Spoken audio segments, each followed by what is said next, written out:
बहुत बड़ा समाचार उत्तराखंड से निकल के आ रहा है। चार धाम की यात्रा पूरी पीक पे है और इस चार धाम यात्रा के बीच में सरकार ने निर्णय लिया कि यहां पे जो पंचायती चुनाव है उसे कराया जाए। शनिवार को प्रेस कॉन्फ्रेंस होती है। चुनाव आयोग कहता है कि हम जुलाई में चुनाव करा रहे हैं और 19 जुलाई को परिणाम आएगा। उनके प्रेस कॉन्फ्रेंस के बाद सभी पार्टियां पूरी तैयारी में लग जाती हैं कि चुनाव में जाना है और कैसे जाना है, क्योंकि मुख्य कांग्रेस भाजपा है, स्थानीय पार्टी जो यहाँ की जो क्षेत्रीय पार्टी है यूकेडी है, सब पूरी तैयारी में लग जाते हैं। उत्तराखंड में एक ऐसा प्रदेश है, ये भौगोलिक दृष्टि से आप कह लें कि विपरीत परिस्थितियों वाला प्रदेश है। यहाँ पे जो यहाँ का माहौल है, जो यहाँ का मतगणना के हिसाब से या मतदाता के हिसाब से अगर हम बात करें तो यहाँ पे निर्दलीय लोग बड़े मजबूती से चुनाव लड़ते हैं। तो सबने तैयारी कर ली थी, लेकिन आज सुबह सुबह हाई कोर्ट से एक निर्णय आता है और हाई कोर्ट में ये बात रखी जाती है कि जो ये पंचायत चुनाव की घोषणा की गई है और उसका जो नोटिफिकेशन किया गया है उसमें जो आरक्षण की स्थिति है वह स्पष्ट नहीं की गई है। जिसने हाई कोर्ट में जो गए और हाई कोर्ट में जब उन्होंने अपनी बात रखी, जितनी मजबूती ढंग से रखी, हाई कोर्ट ने उस बात को माना और हाई कोर्ट ने सख्त निर्णय लिया। और हाई कोर्ट ने निर्णय के बाद उन्होंने सरकार से कहा है कि तत्काल ये जो आपका चुनाव है इस पर रोक लगाएं।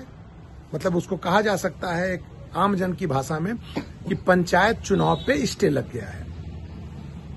और उसके बाद कहा गया है कि आरक्षण की स्थिति स्पष्ट नहीं थी, जिसके कारण ये रोक लगाई जा रही है।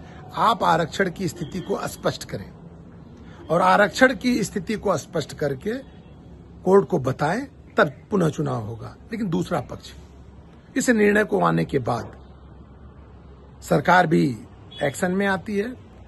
सचिव सामने आते हैं, चंद्रेश यादव जो सचिव पंचायती राज सामने आते हैं। उन्होंने कहा कि उन्होंने मजबूती से चुनाव की तैयारी किया था और मजबूती से चुनाव में गए थे।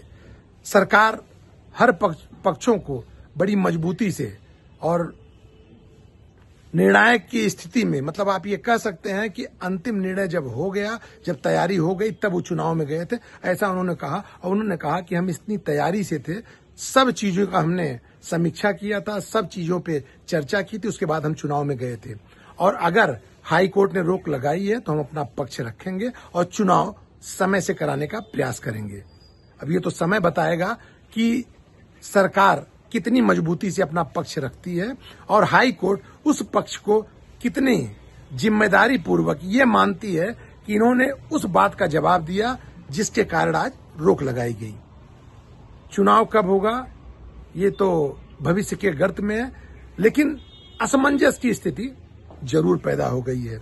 सरकार को जवाब देना मुश्किल इसलिए होगा क्योंकि विपक्ष लगातार हमलावर था और विपक्ष अब भी कहेगा कि बिना तैयारी किए चुनाव में गए, जिसके नाते चुनाव पे रोक लगी है।